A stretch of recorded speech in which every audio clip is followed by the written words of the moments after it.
it is hard for us. It's hard. It's hard that once again minorities have to make those sacrifices. It's very difficult. It's true, but that's the reality of where we live.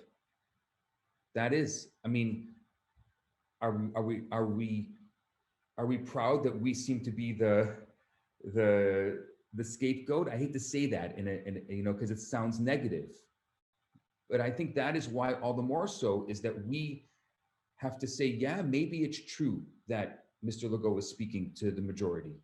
And maybe it's true that majority of the people in the province are going to celebrate some form. But we got to keep people safe. And we have to see the beauty, the love, the joy. And it is the holidays, right? And it is a time for joy. And it is a time, hopefully to be able to say, I hope that this is all going to be over and that we can all go back to celebrating our holidays without these concerns. But it's not like that yet.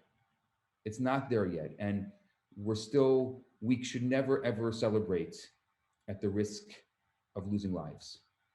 And that is kind of that balance that we have to experience.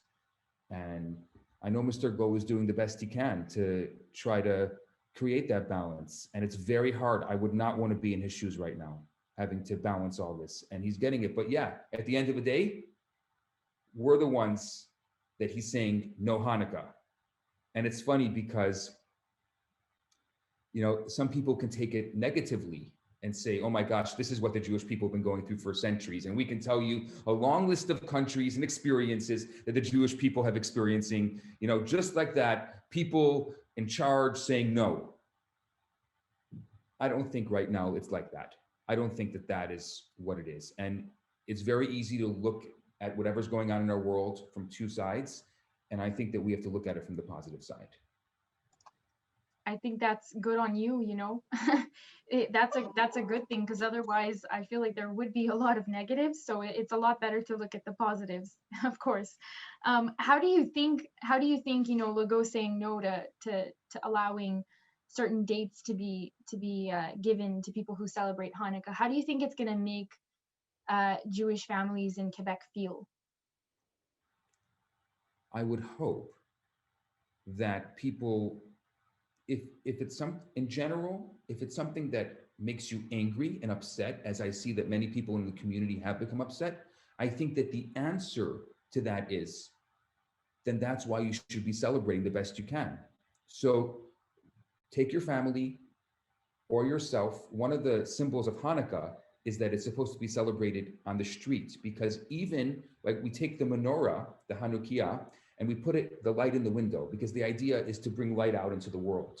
So on the night of Hanukkah, when perhaps Quebec will be in lockdown, maybe even if you're alone, and the loneliness right now is very difficult for a lot of people, but take that light, put it at the window, light the candle and bring your light into the street, and you won't be alone, because we'll all have our light at the window and we'll all be lighting that light at the window. And when we are able to connect those lights together, we're going to make the world a better place. We're going to light up the world. In this same, thinking process, do you think people are going to want to gather virtually maybe?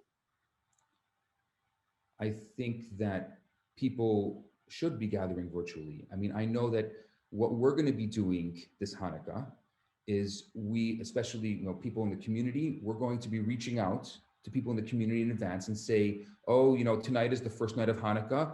Do you want to have a virtual celebration? We're going to be lighting our Hanukkah at our window. Why don't you put on your Zoom and you can light your Hanukkah at your window, and we'll celebrate together, both experiencing that same light, both spreading that light into the world, and we can do that together. And what's also beautiful about it is it's in our home, and that is the most important place for rituals and for experiences and for traditions, is in the home. And it's facing the public. So we are kind of doing it together, but in our home. So there is a togetherness by it being at the window. And then whoever is passing by, if someone is driving by, if someone's walking by, they can share that light too. So we can all be socially distanced and safe, and also sharing the light with each other. Do you think this is going to have an impact, on children who are starting to learn about your culture, about your religion, on since you're probably going to be doing that virtually or only doing it in closed gatherings? What do you think the impact is going to be on children who are currently learning this? I think that this pandemic is going to have a huge impact on the children for many years to come. I know my own children, this is a very different year for them in the way that they're learning, in the way the school, the way everything is going. So I think that it's not just the culture and the traditions and Hanukkah and the holidays, but it's everything. And I think that is why it's so much more important than ever before for us as the adults, as the parents, as the teachers, as the community leaders, to be able to give those kids a positive message and to tell them that this is your light. It's about you lighting your candle and spreading that candle to the rest of the world. And one of the beautiful things about lighting a candle is that when you light another candle, if you take your candle and light another candle, your light doesn't diminish.